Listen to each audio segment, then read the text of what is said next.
क्या श्री ब्रह्मा जी, श्री विष्णु जी तथा श्री शिव जी की जन्म मृत्यु होती है? ब्रह्मा विष्णु महेश की जन्म मृत्यु होती है, ये अविनाशी नहीं है। महाराज इसका प्रमाण कहाँ है? देखिएगा, श्रीमद देवी भागवत तीसरा स्कंद, ये गीता प्रेस गोरखपुर से प्रकाशित है। ये देखिएगा, इसके ये सचित्र मोटा टाइप, केवल हिंदी, संपादक हनुमान प्रसाद पोदार, चिमनलाल गोस्वामी, और ये यहां से प्रकाशित है, मुद्रित और प्रकाशित। ये गीता प्रेस गोरखपुर से है। गीता भवन कार्यालय कोलकाता का संस्थान, गीता प्रेस गोरखपुर।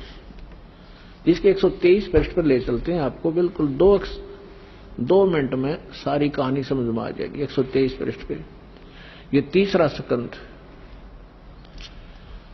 भगवान विष्णु अपनी माता दुर्गा की महिमा स्तुति करते हुए, उनकी स्तुति करते हुए बोल रहे हैं, तुम शुद्ध स्वरूपा हो, ये सारा संसार तुम ही से उद्भासित हो रहा है। मैं ब्रह्मा और शंकर, हम सभी तुम्हारी कृपा से विद्यमान हैं।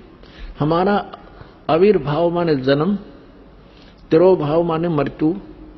हमारा तो जन्म और मृत्यु हुआ करता है, केवल तुम ही नित्य हो, जगत जननी हो, प्रकृति और सनातनी देवी हो।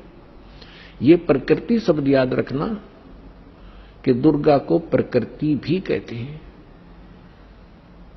जिस समय दास आपको श्रीमद् भगवत गीता में यह सिद्ध करेगा कि ब्रह्मा विष्णु महेश की उत्पत्ति दुर्गा से हुई है और वेदों गीता में वर्णित है, उस समय प्रकृति शब्द आपका काम आओगा कि प्रकृति दुर्गा को कहते हैं।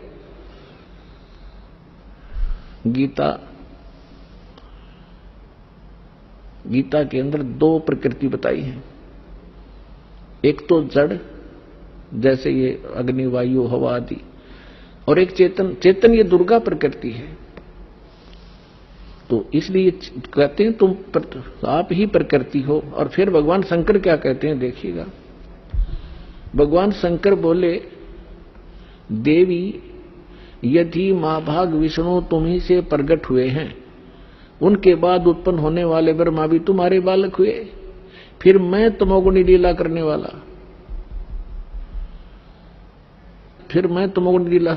वाला शंकर क्या तुम्हारी संतान नहीं हुआ? अर्थात मुझे भी उत्पन्न करने वाली तुम ही हो शिवे। संपूर्ण संसार की सृष्टि करने में तुम बड़ी चतुर हो। इस संसार की सृष्टि, स्थिति और संहार में तुम्हारे गुण सदा समर्थ हैं। उन्हीं तीनों गुणों से उत्पन्न हम ब्रह्मा विष्णु एवं शंकर नियमानुसार कार्य में तत्पर रहते हैं। अपनात्माओं, इस पवित्र पुराण के चंद पंक्तियों ने 4-5 कंसेप्ट क्लियर कर दिए। नंबर 1, ब्रह्मा विष्णु महेश की जन्म मृत्यु होती है, ये अविनाशी नहीं है। दूसरा ये कर दिया कि दुर्गा प्रकृति को कहते हैं। तीसरा ये हो गया कि प्रकृति दुर्गा इनकी मां है। और चौथा ये हो गया कि रजगुण ब्रह्मा है, सतगुण विष्णु, तमगुण शिव जी। और 5वां ये हो गया कि ये भगवान केवल वर्क डन दे सकते हैं, जैसा जिसका कर्म है, इसमें ये कोई परिवर्तन नहीं कर सकते। ये इससे सिद्ध हो गया। अब ये सिद्ध हो गया कि ब्रह्मा विष्णु